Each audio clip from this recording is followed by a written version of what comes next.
ನಮಸ್ಕಾರ ಎಲ್ರಿಗೂ. ಇದು ಅತ್ಯಂತ ಶಕ್ತಿಶಾಲಿ ಗುರುವಾರ. ನಾನು ಹೀಗೆ ಯಾಕೆ ಹೇಳ್ತಿದ್ದೇನೆಂದ್ರೆ, ಇವತ್ತು ಗುರುಪುಷ್ಯಾಮೃತ ಯೋಗದ ದಿನ, ಜೊತೆಗೆ ಇವತ್ತು ಶ್ರಾವಣ ಮಾಸದ ಗುರುವಾರ,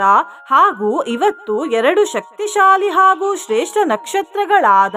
ಪುನರ್ವಸು ನಕ್ಷತ್ರ ಹಾಗೂ ಪುಷ್ಯ ನಕ್ಷತ್ರವು ಒಟ್ಟಿಗೆ ಬಂದಿವೆ. ಇಂತಹ ದಿನ ಹಿಂದಿರುಗಿ ಬರಬೇಕೆಂದರೆ ನಾವು ಪೂರ್ತಿ 1 ವರ್ಷ ಕಾಯಬೇಕು. ಹಾಗಾಗಿ ಎಲ್ಲರೂ ಇವತ್ತು ಈ ಮಂತ್ರವನ್ನು ತಪ್ಪದೇ ಕೇಳಿ. ಇದು ಗುರುರಾಯರ ಶಕ್ತಿಶಾಲಿ ಮಂತ್ರ ಮತ್ತು ಈ ಮಂತ್ರವನ್ನು ಶ್ರೀ ರಾಘವೇಂದ್ರ ಅಷ್ಟಕಂ ಅನ್ನುವ ಸ್ತೋತ್ರದಿಂದ ತೆಗೆದುಕೊಳ್ಳಲಾಗಿದೆ. ಇದು ತುಂಬಾ ಅಪರೂಪಕ್ಕೆ ಸಿಗುವ ಮಂತ್ರ ಮತ್ತು ಈ ಮಂತ್ರವನ್ನು ಶ್ರೀ ಸುವಿದ್ಯೇಂದ್ರ ತೀರ್ಥರು ಬರೆದಿರುವುದು. ಈ ಮಂತ್ರವನ್ನು ಇಂದು ಭಕ್ತಿಯಿಂದ ಪೂರ್ತಿ 108 ಬಾರಿ ಬೆಳಿಗ್ಗೆ, ಮಧ್ಯಾಹ್ನ ಹಾಗೂ ಸಂಜೆ ಕೇಳಿದ್ರೆ ಕಷ್ಟಗಳೆಲ್ಲ ದೂರವಾಗುತ್ತವೆ. ಯಾವ ಫಲ ಬೇಕೋ ಆ ಫಲ ಸಿಗುತ್ತದೆ. ಇದನ್ನು ಮಂತ್ರದಲ್ಲಿ ವರದಾನೆ ಕಲ್ಪತರುಂ ಎಂದು ಹೇಳಲಾಗಿದೆ. ಜೊತೆಗೆ ಈ ಮಂತ್ರ ಇಡೀ ಪರಿವಾರಕ್ಕೆ ರಕ್ಷಣೆ ಮತ್ತು ಸುಖ ಶಾಂತಿಯನ್ನು ಕೊಡ್ತದೆ. ಜೀವನದಲ್ಲಿ ಸತತವಾಗಿ ಸಂಕಟಗಳು ಬರುತ್ತಿದ್ದರೆ ಅದು ಕೂಡ ಪರಿಹಾರವಾಗುತ್ತದೆ ಮತ್ತು ಶ್ರೀ ಗುರು ರಾಘವೇಂದ್ರರ ವಿಶೇಷ ಕೃಪೆ ಪ್ರಾಪ್ತಿಯಾಗುತ್ತದೆ. ಮಂತ್ರ ಕೇಳುವ ಮೊದಲು ರಾಯರ ಪವಾಡದ ಕಥೆಯೊಂದನ್ನು ಕೇಳುವ. ಈ ಪವಾಡವನ್ನು ಕಣ್ಣು ಮುಚ್ಚಿ ಕೇಳಿ ಮತ್ತು ಪವಾಡವನ್ನು ಅನುಭವಿಸಿ. ಒಮ್ಮೆ ಗುರುರಾಯರು ತಮ್ಮ ಶಿಷ್ಯರ ಜೊತೆ ಒಣ ಪ್ರದೇಶದಲ್ಲಿ ಹೋಗ್ತಿದ್ರು. ಆ ಜಾಗದ ಉಷ್ಣಾಂಶ ತುಂಬಾ ಜಾಸ್ತಿ ಇತ್ತು ಮತ್ತು ಅಲ್ಲಿ ನೀರು ಕೂಡ ಇರಲಿಲ್ಲ. ಅಂತಹ ಜಾಗದಲ್ಲಿ ಗುರುಗಳ ಶಿಷ್ಯರಿಗೆ ಬಾಯಾರಿಕೆ ಆಯಿತು. ಆಗ ಗುರುರಾಯರು ಅಲ್ಲಿದ್ದ ಮರಳನ್ನು ತಮ್ಮ ಕೈಯಲ್ಲಿ ತೆಗೆದುಕೊಂಡು ಮಂತ್ರಗಳನ್ನು ಹೇಳಿದ್ರು. ಮಂತ್ರ ಹೇಳಿದ ತಕ್ಷಣ ಆ ಮರಳಿಂದ ನೀರು ಹರಿಲಿಕ್ಕೆ ಶುರುವಾಯಿತು ಮತ್ತು ಆ ನೀರನ್ನು ಕುಡಿದು ಗುರುರಾಯರ ಶಿಷ್ಯರ ಬಾಯಾರಿಕೆ ನೀಗಿತು. ನಿನ್ನೆ ನಾನು ಕೇಳಿದ ಪ್ರಶ್ನೆ, ಅಶ್ವತ್ಥ ವೃಕ್ಷದಲ್ಲಿ ಯಾವ ದೇವರು ವಾಸಿಸುತ್ತಾರೆ ಎಂದು. ಈ ಪ್ರಶ್ನೆಗೆ ಸರಿ ಉತ್ತರ ಡಿ ಎಲ್ಲರೂ. ಸರಿ ಉತ್ತರ ಕೊಟ್ಟವರಲ್ಲಿ ಒಬ್ಬರ ಹೆಸರು ಪದ್ಮಾವತಿ ಬಿ. ಪದ್ಮಾವತಿಯವರೇ ಭಕ್ತಿ ಮಾಡುವುದನ್ನು ಬಿಡಬೇಡಿ ಅಂತ ಹೇಳ್ತಾ ಇವತ್ತಿನ ಪ್ರಶ್ನೆಯನ್ನು ನೋಡುವ. ಇವತ್ತು ಯಾವ ದಿನವನ್ನು ಆಚರಿಸಲಾಗುತ್ತದೆ? ಎ. ವಿಶ್ವ ಮಹಿಳಾ ದಿನ, ಬಿ. ವಿಶ್ವ ತಂಬಾಕು ದಿನ, ಸಿ. ವಿಶ್ವ ಹಿರಿಯ ನಾಗರಿಕರ ದಿನ, ಡಿ. ವಿಶ್ವ ತಾಯಿಯರ ದಿನ. ಈ ಪ್ರಶ್ನೆಗೆ ಸರಿಯುತ್ತರ ಕೊಟ್ಟವರಲ್ಲಿ ಒಬ್ಬರ ಹೆಸರನ್ನು ನಾಳಿನ ವಿಡಿಯೋದಲ್ಲಿ ಹೇಳ್ತೇನೆ. ಬನ್ನಿ ಈಗ ಈ ಶಕ್ತಿಶಾಲಿ ಶ್ರೀ ರಾಘವೇಂದ್ರ ಅಷ್ಟಕಂ ಮಂತ್ರವನ್ನು 108 ಬಾರಿ ಭಕ್ತಿಯಿಂದ ಕೇಳುವ. ಅದಕ್ಕಿಂತ ಮುಂಚೆ ನಮೋ ಗುರುರಾಯರೇ ಎಂದು ಕಮೆಂಟ್ ಮಾಡಿ. ಚಾನಲಿಗೆ ಹೊಸಬ್ರಾಗಿದ್ರೆ ಚಾನಲ್ ಅನ್ನು ಸಬ್ಸ್ಕ್ರೈಬ್ ಮಾಡಿ. ಹತ್ರ ಇರುವ ಬೆಲ್ ಬಟನ್ ಪ್ರೆಸ್ ಮಾಡಿ. ಆಲ್ ಅನ್ನುವ ಆಪ್ಷನ್ ಅನ್ನು ಸಿಲೆಕ್ಟ್ ಮಾಡಿ. ಆನ್ಲೈನಿಂದ ಕುಂಕುಮ ಖರೀದಿಸಲು ಈ ವಿಡಿಯೋದಲ್ಲಿ ಟ್ಯಾಗ್ ಮಾಡಿದ ಕುಂಕುಮವನ್ನು ನೋಡಿ. ವೈಣಿಕ ವಂಶೋತ್ತಂ ಸಂವರ ವಿದ್ವನ್ಮಣಿಮಾನ್ಯಂ ವರದಾನೆ ಕಲ್ಪತರುಂ ವಂದೇ ಗುರುರಾಜಂ ಮಧ್ವಮುನೀಡಿತ ತತ್ವಂ ವ್ಯಾಖ್ಯಾಂತಂ ಪರಿವಾರೇ ಈಡೇಹಂ ಸತತಂ ಮೇ ಸಂಕಟ ಪರಿಹಾರಂ. ವೈಣಿಕ ವಂಶೋತ್ತಂ ಸಂವರ ವಿದ್ವನ್ಮಣಿಮಾನ್ಯಂ ವರದಾನೆ ಕಲ್ಪತರುಂ ವಂದೇ ಗುರುರಾಜಂ ಮಧ್ವಮುನೀಡಿತ ತತ್ವಂ ವ್ಯಾಖ್ಯಾಂತಂ ಪರಿವಾರೇ ಈಡೇಹಂ ಸತತಂ ಮೇ ಸಂಕಟ ಪರಿಹಾರಂ. ವೈಣಿಕ ವಂಶೋತ್ತಂ ಸಂವರ ವಿದ್ವನ್ಮಣಿಮಾನ್ಯಂ ವರದಾನೆ ಕಲ್ಪತರುಂ ವಂದೇ ಗುರುರಾಜಂ ಮಧ್ವಮುನೀಡಿತ ತತ್ವಂ ವ್ಯಾಖ್ಯಾಂತಂ ಪರಿವಾರೇ ಈಡೇಹಂ ಸತತಂ ಮೇ ಸಂಕಟ ಪರಿಹಾರಂ. ವೈಣಿಕ ವಂಶೋತ್ತಂ ಸಂವರ ವಿದ್ವನ್ಮಣಿಮಾನ್ಯಂ ವರದಾನೆ ಕಲ್ಪತರುಂ ವಂದೇ ಗುರುರಾಜಂ ಮಧ್ವಮುನೀಡಿತ ತತ್ವಂ ವ್ಯಾಖ್ಯಾಂತಂ ಪರಿವಾರೇ ಈಡೇಹಂ ಸತತಂ ಮೇ ಸಂಕಟ ಪರಿಹಾರಂ. ವೈಣಿಕ ವಂಶೋತ್ತಂ ಸಂವರ ವಿದ್ವನ್ಮಣಿಮಾನ್ಯಂ ವರದಾನೆ ಕಲ್ಪತರುಂ ವಂದೇ ಗುರುರಾಜಂ मध्वमुनीडिततत्त्वं व्याख्यान्तं परिवारे ईडेऽहं सततं मे सङ्कटपरिहारम् वैणिकवंशोत्तंसं वरविद्वन्मणिमान्यं वरदाने कल्पतरुं वन्दे गुरुराजम् मध्वमुनीडिततत्त्वं व्याख्यान्तं परिवारे ईडेऽहं सततं मे सङ्कटपरिहारम् वैणिकवंशोत्तंसं वरविद्वन्मणिमान्यं वरदाने कल्पतरुं वन्दे गुरुराजम् मध्वमुनीडिततत्त्वं व्याख्यान्तं परिवारे ईडेऽहं सततं मे सङ्कटपरिहारम्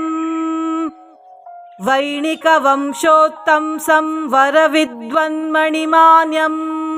वरदाने कल्पतरुं वन्दे गुरुराजम् मध्वमुनीडिततत्त्वं व्याख्यान्तं परिवारे ईडेऽहं सततं मे सङ्कटपरिहारम् वैणिकवंशोत्तंसं वरविद्वन्मणिमान्यं वरदाने कल्पतरुं वन्दे गुरुराजम् मध्वमुनीडिततत्त्वं व्याख्यान्तं परिवारे ईडेऽहं सततं मे सङ्कटपरिहारम् वैणिकवंशोत्तंसं वरविद्वन्मणिमान्यं वरदाने कल्पतरुं वन्दे गुरुराजम् मध्वमुनीडिततत्त्वं व्याख्यान्तं परिवारे ईडेऽहं सततं मे सङ्कटपरिहारम् वैणिकवंशोत्तंसं वरविद्वन्मणिमान्यं वरदाने कल्पतरुं वन्दे गुरुराजम् मध्वमुनीडिततत्त्वं व्याख्यान्तं परिवारे ईडेऽहं सततं मे सङ्कटपरिहारम् वैणिकवंशोत्तंसं वरविद्वन्मणिमान्यं वरदाने कल्पतरुं वन्दे गुरुराजम् मध्वमुनीडिततत्त्वं व्याख्यान्तं परिवारे ईडेऽहं सततं मे सङ्कटपरिहारम् वैणिकवंशोत्तंसं वरविद्वन्मणिमान्यं वरदाने कल्पतरुं वन्दे गुरुराजम् मध्वमुनीडिततत्त्वं व्याख्यान्तं परिवारे ईडेऽहं सततं मे सङ्कटपरिहारम् वैणिकवंशोत्तंसं वरविद्वन्मणिमान्यं वरदाने कल्पतरुं वन्दे गुरुराजम् मध्वमुनीडिततत्त्वं व्याख्यान्तं परिवारे ईडेऽहं सततं मे सङ्कटपरिहारम् वैणिकवंशोत्तंसं वरविद्वन्मणिमान्यं वरदाने कल्पतरुं वन्दे गुरुराजम् मध्वमुनीडिततत्त्वं व्याख्यान्तं परिवारे ईडेऽहं सततं मे सङ्कटपरिहारम् वैणिकवंशोत्तंसं वरविद्वन्मणिमान्यं वरदाने कल्पतरुं वन्दे गुरुराजम् मध्वमुनीडिततत्त्वं व्याख्यान्तं परिवारे ईडेऽहं सततं मे सङ्कटपरिहारम् वैणिकवंशोत्तंसं वरविद्वन्मणिमान्यं वरदाने कल्पतरुं वन्दे गुरुराजम् मध्वमुनीडिततत्त्वं व्याख्यान्तं परिवारे ईडेऽहं सततं मे सङ्कटपरिहारम् वैणिकवंशोत्तंसं वरविद्वन्मणिमान्यं वरदाने कल्पतरुं वन्दे गुरुराजम् मध्वमुनीडिततत्त्वं व्याख्यान्तं परिवारे ईडेऽहं सततं मे सङ्कटपरिहारम् वैणिकवंशोत्तंसं वरविद्वन्मणिमान्यं वरदाने कल्पतरुं वन्दे गुरुराजम् मध्वमुनीडिततत्त्वं व्याख्यान्तं परिवारे ईडेऽहं सततं मे सङ्कटपरिहारम् वैणिकवंशोत्तंसं वरविद्वन्मणिमान्यं वरदाने कल्पतरुं वन्दे गुरुराजम् मध्वमुनीडिततत्त्वं व्याख्यान्तं परिवारे ईडेऽहं सततं मे सङ्कटपरिहारम् वैणिकवंशोत्तंसं वरविद्वन्मणिमान्यं वरदाने कल्पतरुं वन्दे गुरुराजम् मध्वमुनीडिततत्त्वं व्याख्यान्तं परिवारे ईडेऽहं सततं मे सङ्कटपरिहारम् वैणिकवंशोत्तंसं वरविद्वन्मणिमान्यं वरदाने कल्पतरुं वन्दे गुरुराजम् मध्वमुनीडिततत्त्वं व्याख्यान्तं परिवारे ईडेऽहं सततं मे सङ्कटपरिहारम् वैणिकवंशोत्तंसं वरविद्वन्मणिमान्यं वरदाने कल्पतरुं वन्दे गुरुराजम् मध्वमुनीडिततत्त्वं व्याख्यान्तं परिवारे ईडेऽहं सततं मे सङ्कटपरिहारम् वैणिकवंशोत्तंसं वरविद्वन्मणिमान्यं वरदाने कल्पतरुं वन्दे गुरुराजम् मध्वमुनीडिततत्त्वं व्याख्यान्तं परिवारे ईडेऽहं सततं मे सङ्कटपरिहारम् वैणिकवंशोत्तंसं वरविद्वन्मणिमान्यं वरदाने कल्पतरुं वन्दे गुरुराजम्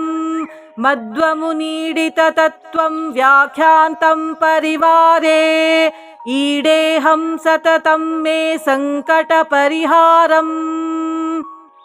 वैणिकवंशोत्तंसं वरविद्वन्मणिमान्यं वरदाने कल्पतरुं वन्दे गुरुराजम् मध्वमुनीडिततत्त्वं व्याख्यान्तं परिवारे ईडेऽहं सततं मे सङ्कटपरिहारम् वैणिकवंशोत्तंसं वरविद्वन्मणिमान्यं वरदाने कल्पतरुं वन्दे गुरुराजम्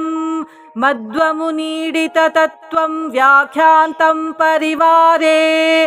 ईडेऽहं सततं मे सङ्कटपरिहारम् वैणिकवंशोत्तंसं वरविद्वन्मणिमान्यं वरदाने कल्पतरुं वन्दे गुरुराजम् मध्वमुनीडिततत्त्वं व्याख्यान्तं परिवारे ईडेऽहं सततं मे सङ्कटपरिहारम् वैणिकवंशोत्तंसं वरविद्वन्मणिमान्यं वरदाने कल्पतरुं वन्दे गुरुराजम् मध्वमुनीडिततत्त्वं व्याख्यान्तं परिवारे ईडेऽहं सततं मे सङ्कटपरिहारम् वैणिकवंशोत्तंसं वरविद्वन्मणिमान्यं वरदाने कल्पतरुं वन्दे गुरुराजम् मध्वमुनीडिततत्त्वं व्याख्यान्तं परिवारे ईडेऽहं सततं मे सङ्कटपरिहारम् वैणिकवंशोत्तंसं वरविद्वन्मणिमान्यं वरदाने कल्पतरुं वन्दे गुरुराजम् मध्वमुनीडिततत्त्वं व्याख्यान्तं परिवारे ईडेऽहं सततं मे सङ्कटपरिहारम् वैणिकवंशोत्तंसं वरविद्वन्मणिमान्यं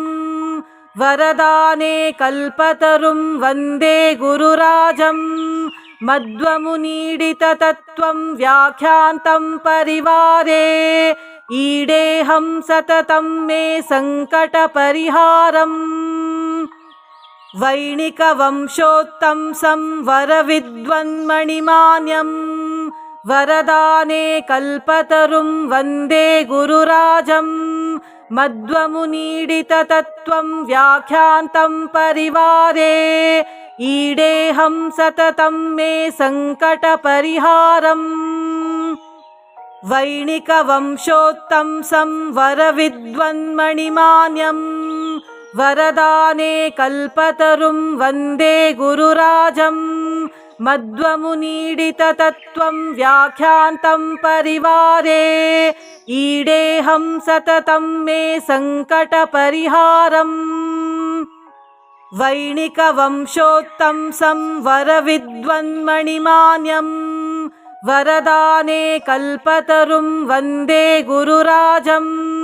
मध्वमुनीडिततत्त्वं व्याख्यान्तं परिवारे ईडेऽहं सततं मे सङ्कटपरिहारम् वैणिकवंशोत्तंसं वरविद्वन्मणिमान्यं वरदाने कल्पतरुं वन्दे गुरुराजं मध्वमुनीडिततत्त्वं व्याख्यान्तं परिवारे ईडेऽहं सततं मे सङ्कटपरिहारम् वैणिकवंशोत्तंसं वरविद्वन्मणिमान्यं वरदाने कल्पतरुं वन्दे गुरुराजं मध्वमुनीडिततत्त्वं व्याख्यान्तं परिवारे ईडेऽहं सततं मे सङ्कटपरिहारम् वैणिकवंशोत्तंसं वरविद्वन्मणिमान्यं वरदाने कल्पतरुं वन्दे गुरुराजं मध्वमुनीडिततत्त्वं व्याख्यान्तं परिवारे ईडेऽहं सततं मे सङ्कटपरिहारम् वैणिकवंशोत्तंसं वरविद्वन्मणिमान्यं वरदाने कल्पतरुं वन्दे गुरुराजं मध्वमुनीडिततत्त्वं व्याख्यान्तं परिवारे ईडेऽहं सततं मे सङ्कटपरिहारम् वैणिकवंशोत्तंसं वरविद्वन्मणिमान्यं वरदाने कल्पतरुं वन्दे गुरुराजं मध्वमुनीडिततत्त्वं व्याख्यान्तं परिवारे ईडेऽहं सततं मे सङ्कटपरिहारम् वैणिकवंशोत्तंसं वरविद्वन्मणिमान्यं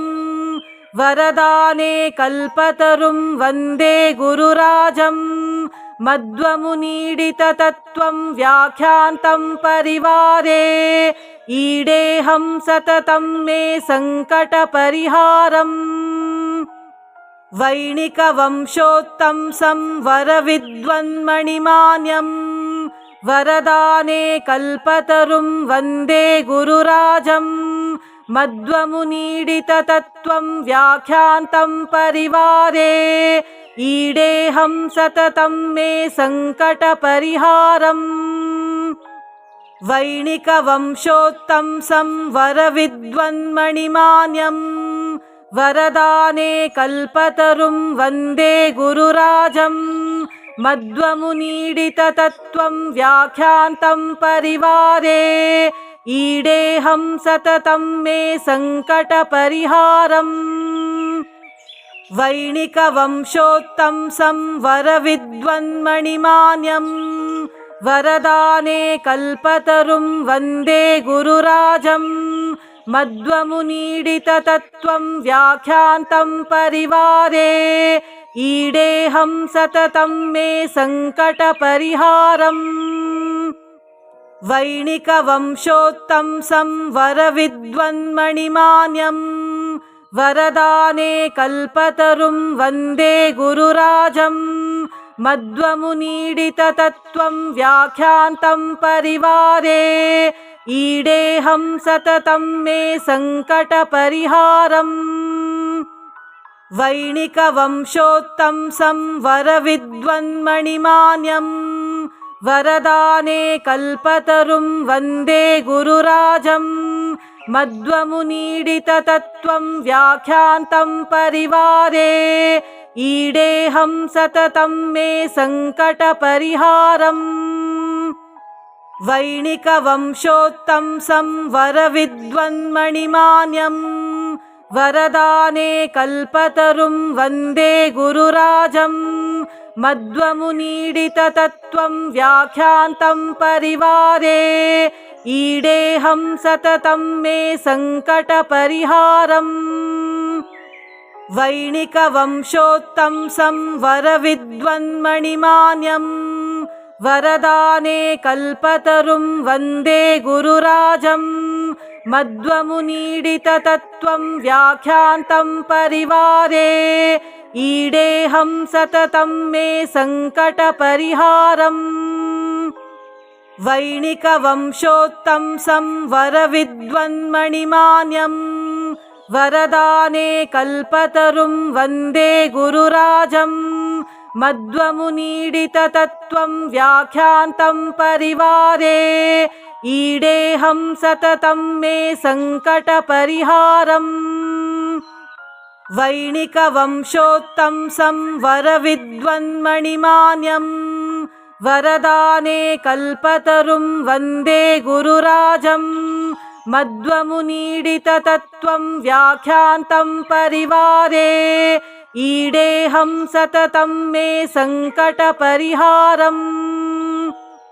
वैणिकवंशोत्तंसं वरविद्वन्मणिमान्यं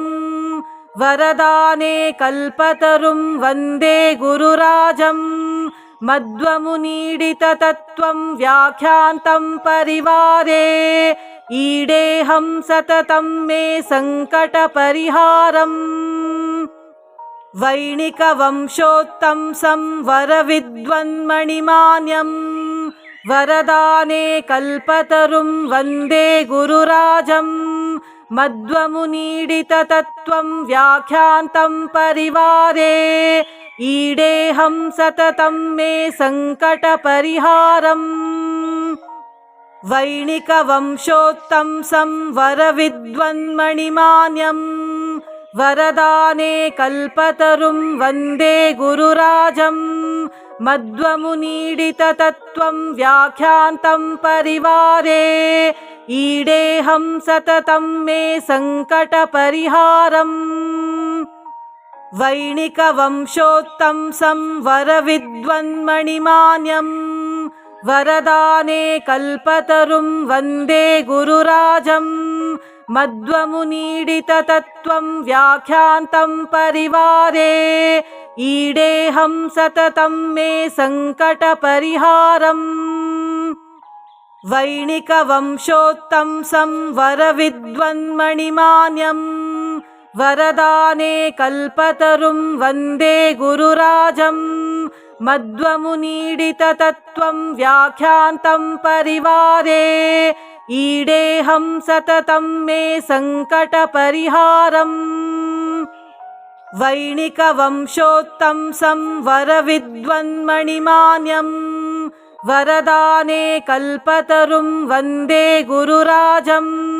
मध्वमुनीडिततत्त्वं व्याख्यान्तं परिवारे ईडेऽहं सततं मे सङ्कटपरिहारम् वैणिकवंशोत्तंसं वरविद्वन्मणिमान्यं वरदाने कल्पतरुं वन्दे गुरुराजं मध्वमुनीडिततत्त्वं व्याख्यान्तं परिवारे ईडेऽहं सततं मे सङ्कटपरिहारम् वैणिकवंशोत्तंसं वरविद्वन्मणिमान्यं वरदाने कल्पतरुं वन्दे गुरुराजं मध्वमुनीडिततत्त्वं व्याख्यान्तं परिवारे ईडेऽहं सततं मे सङ्कटपरिहारम् वैणिकवंशोत्तंसं वरविद्वन्मणिमान्यं वरदाने कल्पतरुं वन्दे गुरुराजम् मध्वमुनीडिततत्त्वं व्याख्यान्तं परिवारे ईडेऽहं सततं मे सङ्कटपरिहारम् वैणिकवंशोत्तंसं वरविद्वन्मणिमान्यं वरदाने कल्पतरुं वन्दे गुरुराजम् मध्वमुनीडिततत्त्वं व्याख्यान्तं परिवारे ईडेऽहं सततं मे सङ्कटपरिहारम् वैणिकवंशोत्तंसं वरविद्वन्मणिमान्यं वरदाने कल्पतरुं वन्दे गुरुराजम् मध्वमुनीडिततत्त्वं व्याख्यान्तं परिवारे ईडेऽहं सततं मे सङ्कटपरिहारम् वैणिकवंशोत्तंसं वरविद्वन्मणिमान्यं वरदाने कल्पतरुं वन्दे गुरुराजम् मध्वमुनीडिततत्त्वं व्याख्यान्तं परिवारे ईडेऽहं सततं मे सङ्कटपरिहारम् वैणिकवंशोत्तंसं वरविद्वन्मणिमान्यं वरदाने कल्पतरुं वन्दे गुरुराजम् मध्वमुनीडिततत्त्वं व्याख्यान्तं परिवारे ईडेऽहं सततं मे सङ्कटपरिहारम् वैणिकवंशोत्तंसं वरविद्वन्मणिमान्यं वरदाने कल्पतरुं वन्दे गुरुराजम् मध्वमुनीडिततत्त्वं व्याख्यान्तं परिवारे ईडेऽहं सततं मे सङ्कटपरिहारम्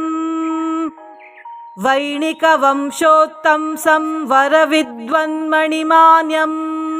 वरदाने कल्पतरुं वन्दे गुरुराजम् मध्वमुनीडिततत्त्वं व्याख्यान्तं परिवारे ईडेऽहं सततं मे सङ्कटपरिहारम् वैणिकवंशोत्तंसं वरविद्वन्मणिमान्यं वरदाने कल्पतरुं वन्दे गुरुराजम् मध्वमुनीडिततत्त्वं व्याख्यान्तं परिवारे ईडेऽहं सततं मे सङ्कटपरिहारम् वैणिकवंशोत्तंसं वरविद्वन्मणिमान्यं वरदाने कल्पतरुं वन्दे गुरुराजम् मध्वमुनीडिततत्त्वं व्याख्यान्तं परिवारे ईडेऽहं सततं मे सङ्कटपरिहारम् वैणिकवंशोत्तंसं वरविद्वन्मणिमान्यं वरदाने कल्पतरुं वन्दे गुरुराजम् मध्वमुनीडिततत्त्वं व्याख्यान्तं परिवारे ईडेऽहं सततं मे सङ्कटपरिहारम् वैणिकवंशोत्तंसं वरविद्वन्मणिमान्यं वरदाने कल्पतरुं वन्दे गुरुराजम् मध्वमुनीडिततत्त्वं व्याख्यान्तं परिवारे ईडेऽहं सततं मे सङ्कटपरिहारम् वैणिकवंशोत्तंसं वरविद्वन्मणिमान्यं वरदाने कल्पतरुं वन्दे गुरुराजम् मध्वमुनीडिततत्त्वं व्याख्यान्तं परिवारे ईडेऽहं सततं मे सङ्कटपरिहारम् वैणिकवंशोत्तंसं वरविद्वन्मणिमान्यं वरदाने कल्पतरुं वन्दे गुरुराजम् मध्वमुनीडिततत्त्वं व्याख्यान्तं परिवारे ईडेऽहं सततं मे सङ्कटपरिहारम् वैणिकवंशोत्तंसं वरविद्वन्मणिमान्यं वरदाने कल्पतरुं वन्दे गुरुराजम् मध्वमुनीडिततत्त्वं व्याख्यान्तं परिवारे ईडेऽहं सततं मे सङ्कटपरिहारम् वैणिकवंशोत्तंसं वरविद्वन्मणिमान्यं वरदाने कल्पतरुं वन्दे गुरुराजम् मध्वमुनीडिततत्त्वं व्याख्यान्तं परिवारे ईडेऽहं सततं मे सङ्कटपरिहारम् वैणिकवंशोत्तंसं वरविद्वन्मणिमान्यं वरदाने कल्पतरुं वन्दे गुरुराजम्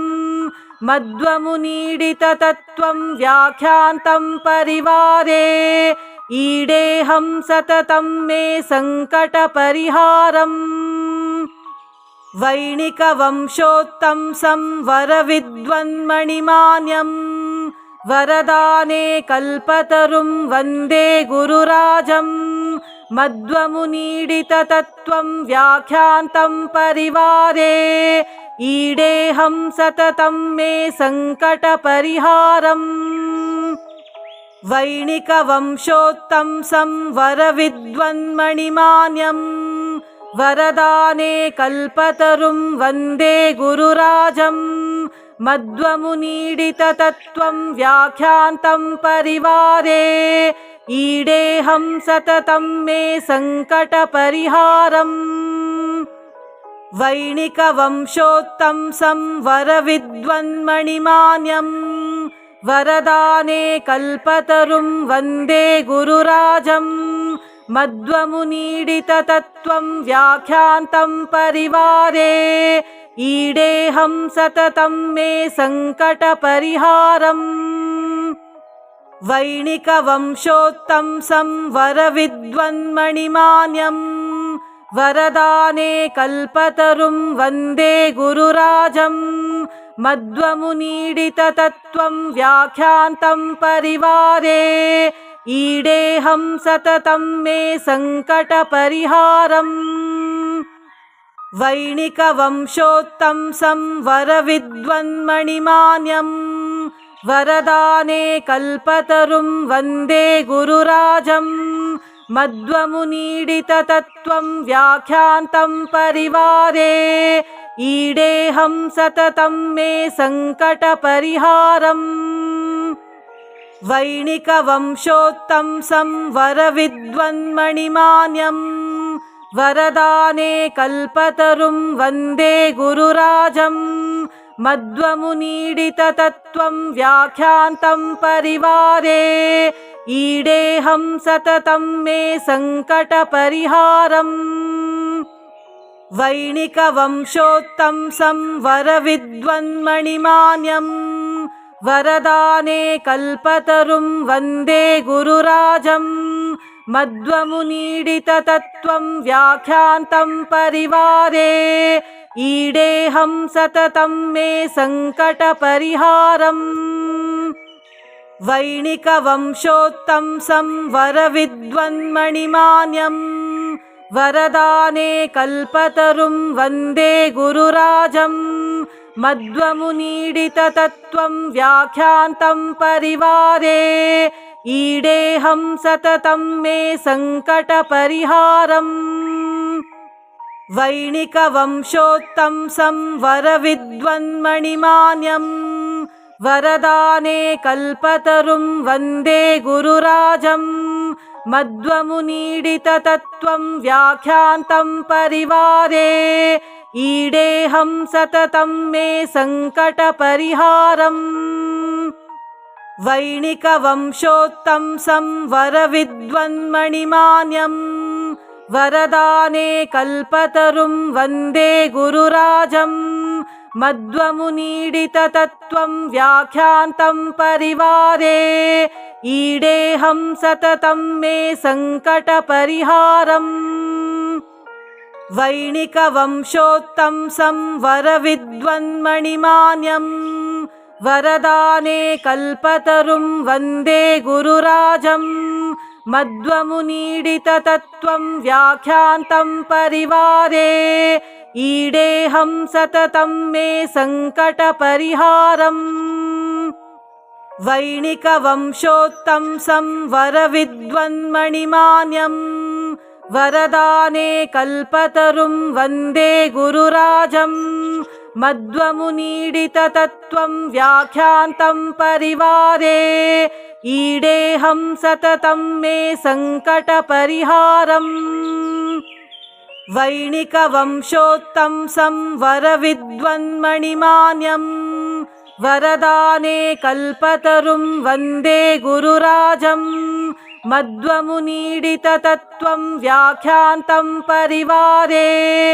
ईडेऽहं सततं मे सङ्कटपरिहारम् वैणिकवंशोत्तंसं वरविद्वन्मणिमान्यं वरदाने कल्पतरुं वन्दे गुरुराजं मध्वमुनीडिततत्त्वं व्याख्यान्तं परिवारे ईडेऽहं सततं मे सङ्कटपरिहारम् वैणिकवंशोत्तंसं वरविद्वन्मणिमान्यं वरदाने कल्पतरुं वन्दे गुरुराजं मध्वमुनीडिततत्त्वं व्याख्यान्तं परिवारे ईडेऽहं सततं मे सङ्कटपरिहारम् वैणिकवंशोत्तंसं वरविद्वन्मणिमान्यं वरदाने कल्पतरुं वन्दे गुरुराजं मध्वमुनीडिततत्त्वं व्याख्यान्तं परिवारे ईडेऽहं सततं मे सङ्कटपरिहारम्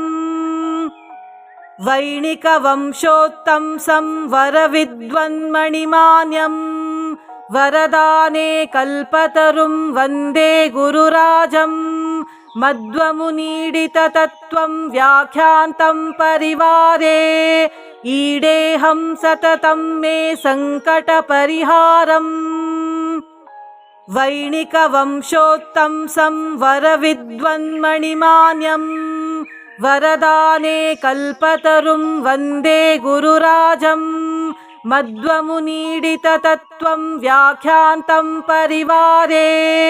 ईडेऽहं सततं मे सङ्कटपरिहारम् वैणिकवंशोत्तंसं वरविद्वन्मणिमान्यं वरदाने कल्पतरुं वन्दे गुरुराजं मध्वमुनीडिततत्त्वं व्याख्यान्तं परिवारे ईडेऽहं सततं मे सङ्कटपरिहारम् वैणिकवंशोत्तंसं वरविद्वन्मणिमान्यं वरदाने कल्पतरुं वन्दे गुरुराजं मध्वमुनीडिततत्त्वं व्याख्यान्तं परिवारे ईडेऽहं सततं मे सङ्कटपरिहारम् वैणिकवंशोत्तंसं वरविद्वन्मणिमान्यं वरदाने कल्पतरुं वन्दे गुरुराजं मध्वमुनीडिततत्त्वं व्याख्यान्तं परिवारे ईडेऽहं सततं मे सङ्कटपरिहारम् वैणिकवंशोत्तंसं वरविद्वन्मणिमान्यं वरदाने कल्पतरुं वन्दे गुरुराजं मध्वमुनीडिततत्त्वं व्याख्यान्तं परिवारे ईडेऽहं सततं मे सङ्कटपरिहारम् वैणिकवंशोत्तंसं वरविद्वन्मणिमान्यं वरदाने कल्पतरुं वन्दे गुरुराजं मध्वमुनीडिततत्त्वं व्याख्यान्तं परिवारे ईडेऽहं सततं मे सङ्कटपरिहारम् वैणिकवंशोत्तंसं वरविद्वन्मणिमान्यं वरदाने कल्पतरुं वन्दे गुरुराजं मध्वमुनीडिततत्त्वं व्याख्यान्तं परिवारे ईडेऽहं सततं मे सङ्कटपरिहारम् वैणिकवंशोत्तंसं वरविद्वन्मणिमान्यं वरदाने कल्पतरुं वन्दे गुरुराजं मध्वमुनीडिततत्त्वं व्याख्यान्तं परिवारे ईडेऽहं सततं मे सङ्कटपरिहारम् वैणिकवंशोत्तंसं वरविद्वन्मणिमान्यं वरदाने कल्पतरुं वन्दे गुरुराजं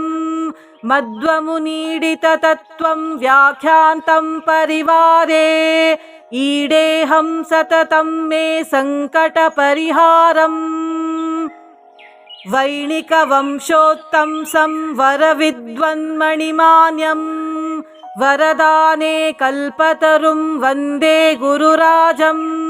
मध्वमुनीडिततत्त्वं व्याख्यान्तं परिवारे ईडेऽहं सततं मे सङ्कटपरिहारम् वैणिकवंशोत्तंसं वरविद्वन्मणिमान्यं वरदाने कल्पतरुं वन्दे गुरुराजं मध्वमुनीडिततत्त्वं व्याख्यान्तं परिवारे ईडेऽहं सततं मे सङ्कटपरिहारम् वैणिकवंशोत्तंसं वरविद्वन्मणिमान्यं वरदाने कल्पतरुं वन्दे गुरुराजं मध्वमुनीडिततत्त्वं व्याख्यान्तं परिवारे ईडेऽहं सततं मे सङ्कटपरिहारम् वैणिकवंशोत्तंसं वरविद्वन्मणिमान्यं वरदाने कल्पतरुं वन्दे गुरुराजं मध्वमुनीडिततत्त्वं व्याख्यान्तं परिवारे ईडेऽहं सततं मे सङ्कटपरिहारम् वैणिकवंशोत्तंसं वरविद्वन्मणिमान्यं वरदाने कल्पतरुं वन्दे गुरुराजं मध्वमुनीडिततत्त्वं व्याख्यान्तं परिवारे ईडेऽहं सततं मे सङ्कटपरिहारम् वैणिकवंशोत्तंसं वरविद्वन्मणिमान्यं